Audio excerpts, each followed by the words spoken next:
নমস্কার বন্ধুরা, ঘরকন্যা মৃদুলার নতুন আরও একটি ভ্লগে আপনাদের সবাইকে স্বাগত জানাচ্ছি। আশা করছি যে যেখান থেকে আমার ভিডিওটি দেখছেন সবাই সুস্থ আছেন, ভালো আছেন। আর ভিডিওটি সম্পূর্ণ দেখার অনুরোধ রইল, আশা করছি আপনাদের ভালো লাগবে।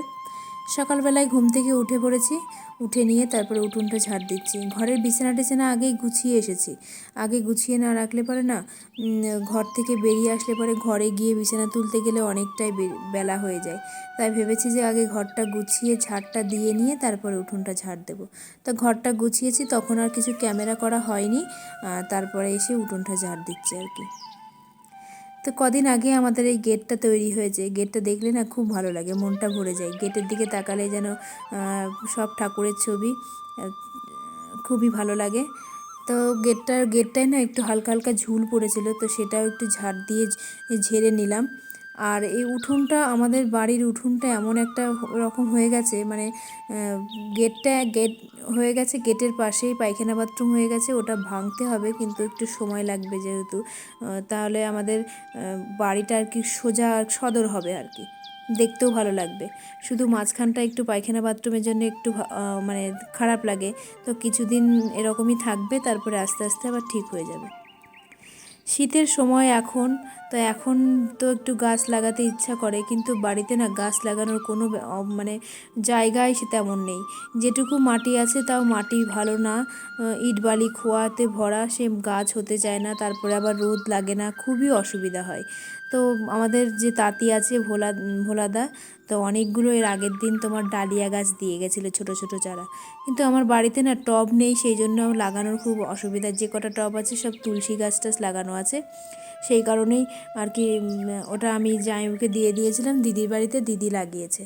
তবে আজকেও না আমাকে অনেকগুলো, মানে কালকে দিয়ে গেছিলো, কালকে আমাকে অনেকগুলো চারা দিয়ে গেছে। তো ওগুলো বালির মধ্যে হয়েছে ছোট ছোট চারা। তা ভেবেছি আজকে ওইগুলো, ওই যে পাঁচিলটা দেখালাম, নতুন পাঁচিল হয়েছে, পাঁচিলের সাইড দিয়ে আর কি তোমার লাগাবো। যা হয় হবে ভেবেছি। রোদ যদি নাও লাগে হলে হবে, না হলে কিছু করার নেই, কারণ রোদ তো লাগে না। তারপরে ভেবেছি যে টব নিয়ে এসে এই যে এই সাইড দিয়ে কটা টব দিয়ে গাছ লাগাবো। কিন্তু আমার যে এখন এমন পরিস্থিতি, মানে আমি না সময়ের বাইরে একটু বেরোতে পারছি, একটু ফাঁকা টাইমও পাচ্ছি না যে গিয়ে নিয়ে আসবো। সকালবেলা এদিকে সব কাজকর্মে ব্যস্ত, পার্লারে যেতে হয়, তারপরে বাড়ি থেকে বেরোনো হয় না, সেই সব অসুবিধা। বিকালবেলা প্রত্যেক দিন পার্লারে যেতে হয়, রাত 9টায় বাড়ি আসা। তো মানে এক্সট্রা ফাঁকা টাইম আমি আর পাচ্ছি না যে কিছু গাছ কিনতে যাব কিংবা টব নিয়ে আসবো। আর আমাদের বাড়িটা যেহেতু একটু ভিতরের দিকে, সেহেতু কোনো গাড়িও আসে না। আমার ননদের বাড়িতে যেমন বাড়ির সামনেই গাড়ি আসে, গাছের গাড়ি, টব আসে, সব বাড়ি থেকে কিনে নিয়ে লাগাতে পারে। কিন্তু আমার একটু সমস্যা হয়ে যায়, কারণ আমি বাড়ি থেকে এখন বেরোতেই পাচ্ছি না। আর যে কিছুদিন আগে আমার এই রান্নাঘর আর না, রান্না করার মতন একটা জায়গা তৈরি করে দিয়েছিল।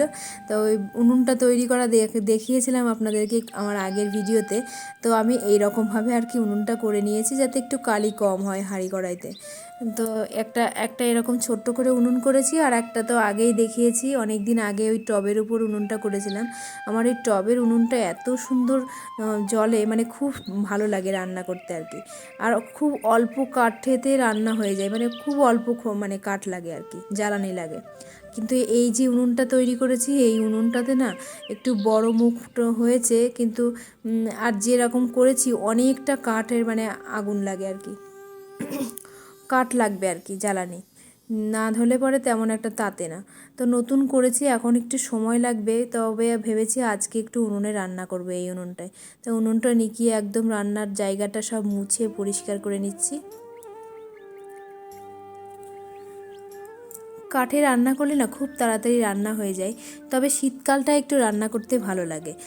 গরমকালে গরম লাগে বলে গ্যাসেই করি। গরমকালে আর আগে তো এরকম ছিল না পাকাপোক্ত, মানে মাটির ছিল, ঝড় বৃষ্টিতে কাদা হয়ে যেত, নানান সমস্যা হতো। তো সেই কারণে আর গরমকালে উনুনে করতাম না, শীত আসলে পরে রান্না করতাম উনুন ঠিক করে।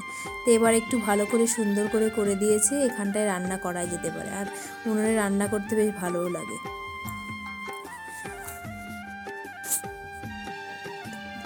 তো একটু জল দিয়ে একটু ধুয়ে দিচ্ছি, কারণ ওই দিকটা তো মাটি, ওই দিক থেকে হেঁটে এদিকে আসলে পরে না এই সানটা পুরো বালি বালি হয়ে যায়। তো সেই কারণে ওই রান্নাঘরটা মুছে নিয়ে এই জায়গাটা একটু জল দিয়ে ধুয়ে দিলাম।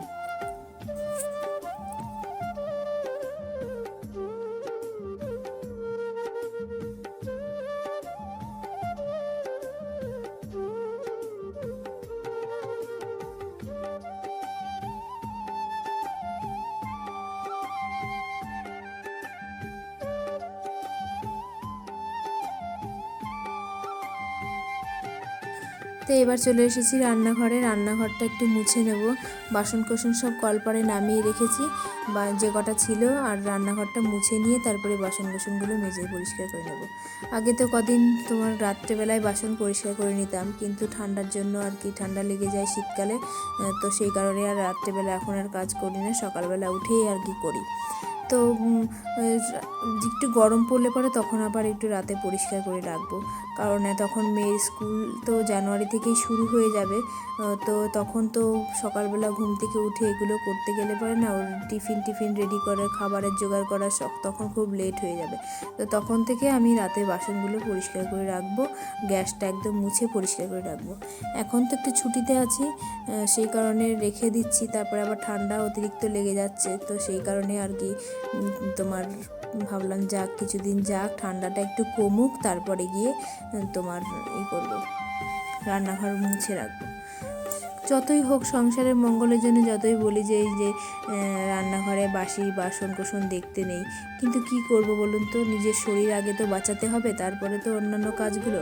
আগে তো নিজের শরীরের চিন্তা করতে গেলে পরে ওগুলোর দিকে তাকালে হবে না। তো স্নান করে চলে এসেছি ছাদে, মাথাটা আজকে ঘষে নিলাম। আর মাথা এমন সমস্যা হচ্ছে, দুদিন অন্তর অন্তর মাথা না ঘষলে না শুধু মানে ড্রাই হয়ে যাচ্ছে আর চুলকাচ্ছে, খুশকি দেখা দিচ্ছে, এই সমস্যা হচ্ছে। তো সেই কারণে দুদিন অন্তর অন্তরই আর কি মাথাটা ঘষে নিচ্ছি। এখন শীতকালে মাথা না ঘষলে পরে মাথা খুশকি হবে, প্লাস চুলকায় প্রচুর পরিমাণে।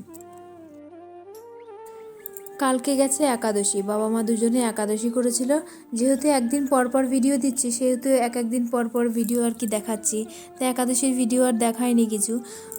একাদশী ছিল বলে আজকে সেই একাদশীর পারণ সারা হবে আর কি। তো আজকে হবে খিচুড়ি। এই যে দিদি একটু কেটে কুটে সব গুছিয়ে টুছিয়ে দিচ্ছে, আর আমি এদিকে খিচুড়ির জোগাড় করেছি। ওই যে বললাম যে আজকে উনুনে কাঠে রান্না করবো, এই দেখুন এইটাতে মানে তরকারি যা হোক করবো, আর ওটাতে খিচুড়ি বসিয়ে দিয়েছি। ভাতটা ওই উনুনটাই করে নেব, দুটোই বসিয়ে দিলে খুব ঝামাঝাম তাড়াতাড়ি হয়ে যাবে, অনেকটা সময় লাগবে না। তো সব রান্না করছি, ওদিকে সকালের খিচুড়িটা খেয়ে আমরা অনেকটা টাইম পরে আবার এলাম, মানে তখন থেকে আর সময় পাইনি, মানে এতটা দেরি হয়ে গেছিলো। যেহেতু কালকে বাবা মা কিছুই খায়নি, আমাদের একাদশী করলে পরে হয় সবজি খায়, তাছাড়া কিন্তু পঞ্চশস্য তো খেতে নেই। তো সেই কারণেই শুধু একটু সবজি করেছিল, সেই সবজি খেয়েছে, আর মা তো সেই শুধু দুটো ফল খেয়েই সারাটা দিন ছিল। তো তাড়াতাড়ি করতে গিয়েও তবুও লেট হয়ে গেছে। তো সেই কারণে ক্যামেরাটা অফ করে দিয়ে সব হুটোপাটা করে আর কি খাওয়া দাওয়াটা হয়েছে, সেগুলো আর দেখাতে পারিনি। তারপরে দুপুরে ছিল তোমার রিঠে মাছ আর পাবদা মাছ, আর বাবার জন্য আলু ফুলকপির নিরামিষ তরকারি করেছি, আর ওই যে লাউ ডাঁটার তরকারি করেছি। ওটা করে নিয়ে তারপরে এই যে মাছটা করছি। পাবদা মাছের ঝালটা হয়ে গেছে আগে, আর এখন শুধু ওই রিঠে মাছের ঝোলটা করব। ওদিকে ওই উনুনে ভাতটা করে নিয়েছি, ভাতটা করে নেওয়াতে দুটোতে বসিয়ে দেওয়াতে খুবই তাড়াতাড়ি হয়েছে, নাহলে পরে না অনেকটা লেট হয়ে যেত। এই যে নিরামিষ আমিষ এরকম রান্না, তারপরে আবার খিচুড়ি রান্না, এত সব করতে গিয়ে না অনেকটা সময় আর কি লেগে যায়, সেই কারণে না সব কিছু আর দেখানো সম্ভব হয় না। তো এই পর্যন্ত যে আমার ভিডিওটি দেখছেন একটু লাইক দিয়ে দেবেন, আর একটু ভালো লাগলে পরে কোনটুকু ভালো লাগলো আমার ভিডিওতে সেটা একটু কমেন্টে লিখে দেবেন, আর একটু কমেন্ট করবেন। নতুন যারা বন্ধু আছেন, যারা আমার ভিডিওটি নতুন দেখছেন, তারা একটু সাবস্ক্রাইব করে পাশে থাকবেন, এইটুকুই চাই। প্রত্যেকের পাশে আমি আছি, আমার পাশে একটু সবাই থাকবেন, এটুকু আশা করি। তো কথা বলতে বলতে আমার তরকারিটা কষানো হয়ে যাচ্ছে। অল্প কটা কাটা রিঠে মাছ ছিল, মানে এই মাছগুলো না আমাদের বাড়িতে প্রত্যেকে খেতে খুবই ভালোবাসে, মানে মাছের থেকে মাছের কাটা খেতে আর কি, মানে যে কাটাটাই খুব টেস্টি হয়, তো ওটা খেতে বেশি ভালোবাসে। দেখুন উনুনটা করেছি নতুন, আমি কিন্তু আজকে প্রথম এই উনুনে রান্না করছি, আর আমার রান্না করতে এত ভালো লাগছে, মানে নিজের হাতে একটা উনুন করে সেই উনুনে রান্না করার একটা ভীষণ একটা মজা। কিন্তু আমি নিজে করেছি, তো আমি নিজে জানি যে আমার উনুনে রান্না করে খুব ভালো লাগছে আর কি, যে আমার হাতের একটা নিজের তৈরি করা উনুন। তো কথা বলতে বলতে এটা হয়ে গেল কষানো, এবার একটু জল দিয়ে দেবো, জল দিয়ে তারপরে ঝোলটা ফুটলে পরে তারপরে মাছটুকু দিয়ে দেবো।